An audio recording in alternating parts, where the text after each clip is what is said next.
Hello students, welcome to part-time class. Today நம்ம பார்க்க போற டாபிக் வந்து 4.3ல points and lines பார்க்க போறோம். Points and lines தான் பார்க்க போறோம். இப்போ first pointsனா என்ன?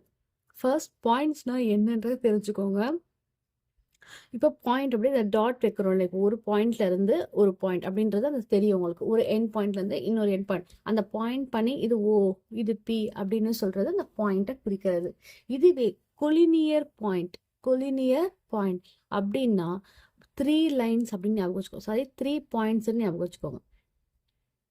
3 பாயிண்ட்ஸ் ஒரே லைன்ல இருந்தால், புரிஞ்சா? 3 பாயிண்ட்ஸ் ஒரே லைன்ல இருந்துச்சுன்னா அது கொலினியர் பாயிண்ட்.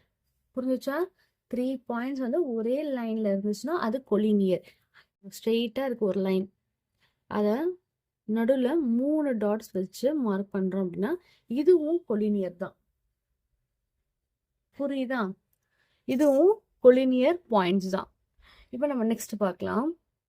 இப்போ பாருங்க, இது ஒரு லைன் இருக்கு, இது ஏ பாயிண்ட், இது பி, இங்க ஒரு பாயிண்ட் இருக்கு. இப்ப பாருங்க, ஏ பி, இது சி. அப்ப இந்த சி வந்து என்ன இல்ல, லைனுக்கு நேரா இல்ல, இது வந்து அந்த கோட்டை விட்டு என்னது இருக்கு, தாண்டி இருக்கு. ஸோ இது நாட், இது என்னது, நாட் கொலினியர். ஏன் அப்படின்னா ஒரு லைன்ல 3 பாயிண்ட்ஸ் இருக்கணும், ஆனா இங்க 2 பாயிண்ட் தான் இருக்கு, ஒரு பாயிண்ட் வெளியில இருக்கு. So not collinear. Okay. Lines perpendicular lines. இப்போ லைன்ஸில் பர்பண்டிகுலர் லைன்ஸ், இது ஏன் பர்பண்டிகுலர் அப்படின்னு சொல்கிறேன்னா, ரெண்டு லைன்ஸ் வந்து ஜாயிண்ட் ஆகிற இடம், புரியுதா? அந்த 2 லைன் ஜாயின் ஆகிற இடம் இது வந்து 90 ஆங்கிளில் இருந்தா, இது 90 டிகிரியில் இருந்தா அது பர்பண்டிகுலர். எப்படி மிஸ் இது 90 டிகிரி அப்படின்னு கேட்கும்போது, இப்போ பாருங்க, இப்போ இந்த மாதிரி இருக்கு, ஓகேவா? இந்த மாதிரி ஒரு பாயிண்ட்ஸ் இருக்குன்னு வச்சுக்கோங்க. இதுல எங்கேயாச்சும் 90 டிகிரி உங்களுக்கு தெரியுதா? ஏன்? இதே தெரியும், உங்க அக்யூட் ஆங்கிள் இருக்கு, இதுவும் அக்யூட் ஆங்கிள் இருக்கு, இல்ல இப்படி பார்த்தாலும் அப்டியூஸ் ஆங்கிள் இருக்கு. ஸோ எப்படி பார்த்தாலும் அது 90 டிகிரில இல்ல. அதுவே இப்ப பாருங்க எப்படி இருக்கு, அந்த எல் ஷேப் தெரியுதா? ஸோ அந்த 90 டிகிரில இருந்தால் அது பெர்பெண்டிகுலர். 90 டிகிரில இருந்தாலே அது என்னது, பெர்பெண்டிகுலர்.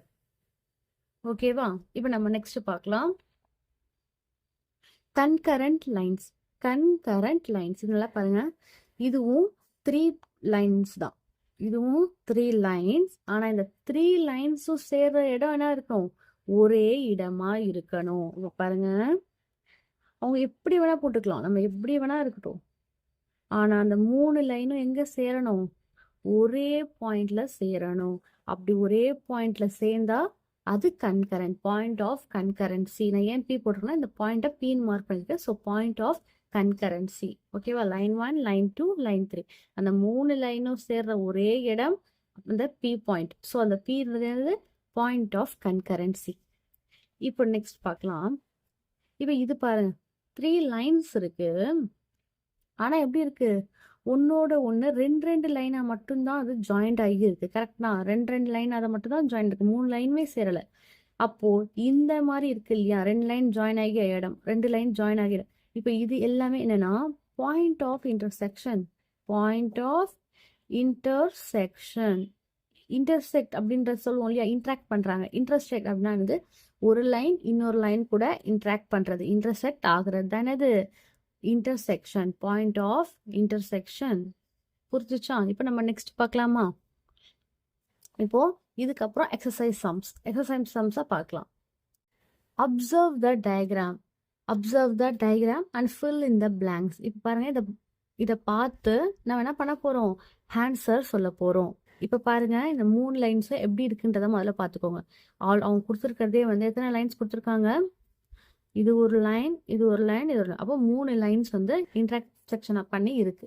அப்போ பாருங்க, A, O and B are dash point. A இருக்கு, ஓ இருக்கு, பி இருக்கு. அப்போ இதை மட்டும் கேட்குறாங்க, இதை ரெண்டுத்தையும் விட்டுருங்க. அப்போ ஏ, ஓ, பி இது மட்டும் என்ன அப்படின்னு கேட்குறாங்க. அப்போ அது என்னது, இது ஒரு பாயிண்ட், இங்க ஒரு பாயிண்ட், இங்க ஒரு பாயிண்ட்.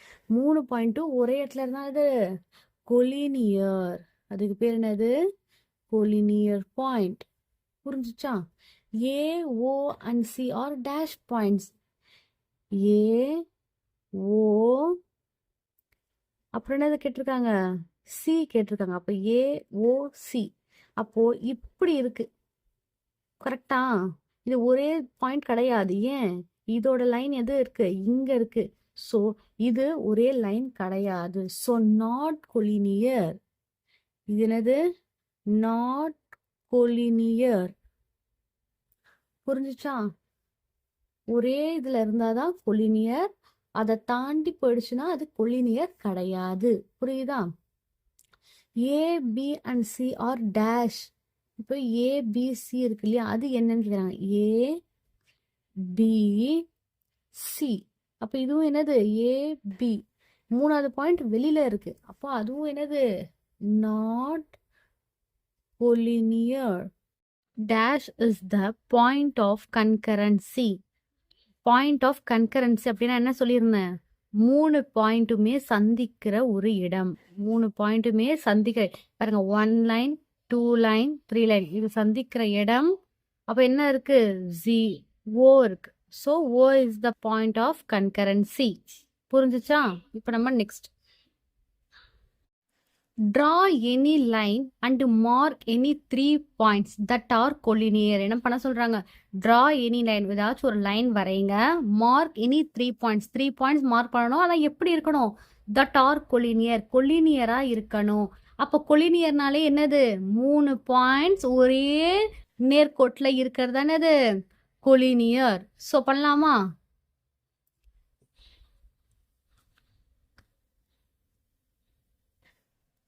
ஃபர்ஸ்ட் ஒரு லைன், 3 பாயிண்ட்ஸ். நீங்க என்ன வேணாலும் எழுதிக்கலாம். அதை ஏ, பி, சின்னு நான் மார்க் பண்ணிக்கிறேன். ஓகேவா? நீங்க இதை எப்படி வேணா ஸ்லாண்டிங்ல எழுதிக்கலாம், இல்லை நேரா பண்ணிக்கலாம். ஓகேவா? ஒரு லைன் வரைஞ்சு 3ஆ இருந்தா ஓகே. ஓகேவா? ஏன்னா மிஸ் 3 வரைகிறாங்க அப்படின்னு நினைக்காதீங்க. ஓகேவா? உங்களுக்கு புரியணுன்றதுக்காக தான் வரைகிறேன். இப்போ இப்படி இருந்தாலும் கொலினியர். புரியுதா?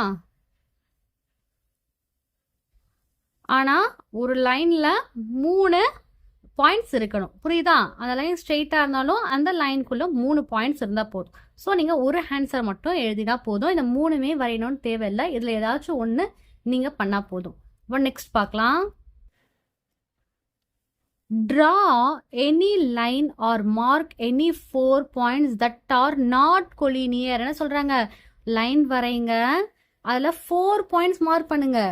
ஆனா அது கொலினியரா இருக்க கூடாது. அது என்ன ஆகக்கூடாது? கொலினியரா இருக்க கூடாது. அப்போ எப்படி பண்ணணும் பார்க்கலாமா? இப்போ நாட் கொலினியர்னாலே எப்படி இருக்கும்? நாட் கொலினியர்னா எப்படி இருக்கும்? இங்க கொடுத்துருந்தோம் இல்லையா நம்ம? நாட் கொலினியர் பாயிண்ட் அந்த லைனை தாண்டி இருக்கும். அப்போ அந்த மாதிரி தான் இப்போ நம்ம பண்ண போறோம். இப்போ பாருங்க, நான் ஒரு லைன் வரைஞ்சுக்கிறேன். இதை நான் ஒன்று ஏ, ஒன்று பி, அப்புறம் என்ன சொல்றாங்க?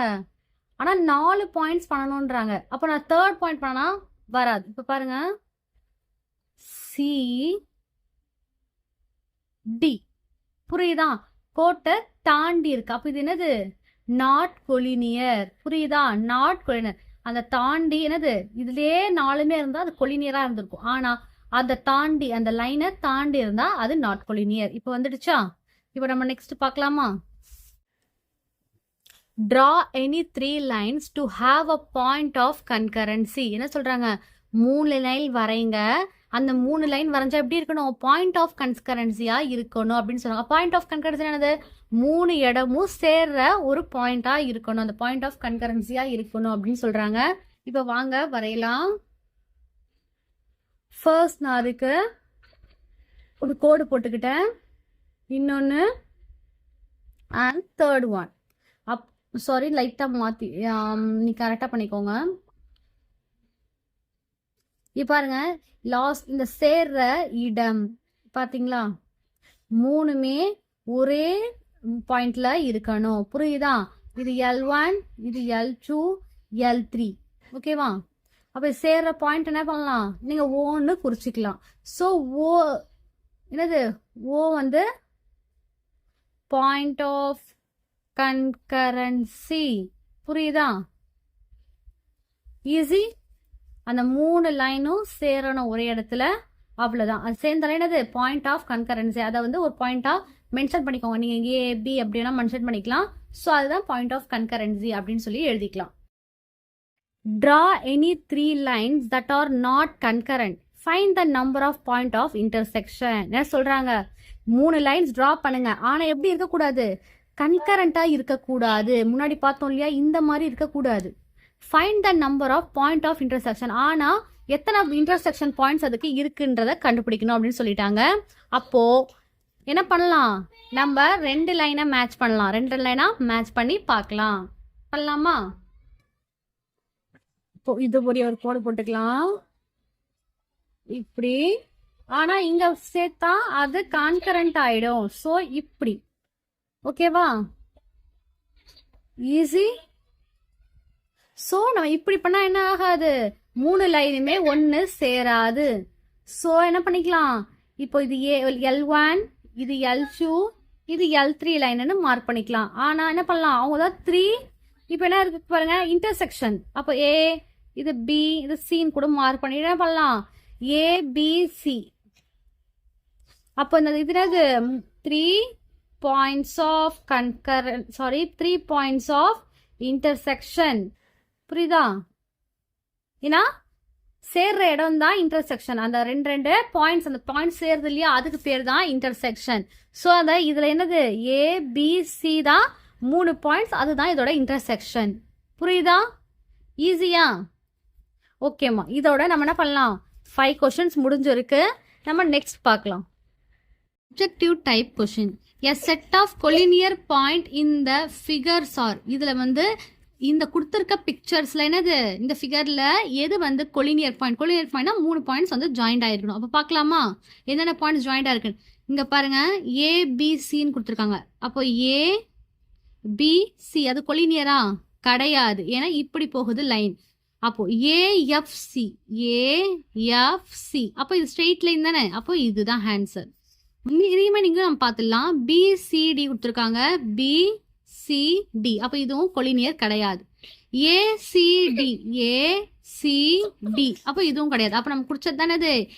ஏஎஃப்சி ஸ்ட்ரெயிட் லைன்ல 3 பாயிண்ட்ஸ் இருக்கு. அப்போ இதுதான் correct. A set of non-collinear point in the figure are. இப்போ இதுல எது நான் கொலினியர், எது வந்து கொலினியர் கிடையாது? ஓகேவா? ஏஎஃப்சி பாருங்க, ஏஎஃப்சி கொலினியர். அப்போ பிஎஃப்டி, பிஎஃப்டி. அப்போ இதுவும் ஸ்ட்ரெயிட் லைன்ல 3 பாயிண்ட்ஸ் இருக்கு. இதுவும் கொலினியர். EFG, EFG. அப்போ இதுவும் கொலினியர். அப்போ பாருங்க ஏடிசி, ஏடிசி. அப்போ என்னது? இதுதான் கொலினியர் கிடையாது. A point of concurrency in the figure. எது வந்து கன்கரன்சி? அப்போ எது பாயிண்ட்ல 3ஆ குறிச்சிருக்கு பார்க்கலாம். இங்க பாருங்க, இது இது இது. அப்போ நடுவுல யார் இருக்கா? எஃப். ஸோ எஃப் தான் கன்கரன்சி. புரிஞ்சுச்சா? ஓகே ஸ்டூடெண்ட்ஸ், இதோட 4.3 எக்ஸசைஸ் நம்ம முடிச்சிட்டோம். நெக்ஸ்ட் வந்து 4.4 லெசன்ஸ் நான் உங்களுக்கு நெக்ஸ்ட் வீடியோல உங்களுக்கு அப்லோட் பண்றேன். Thank you students.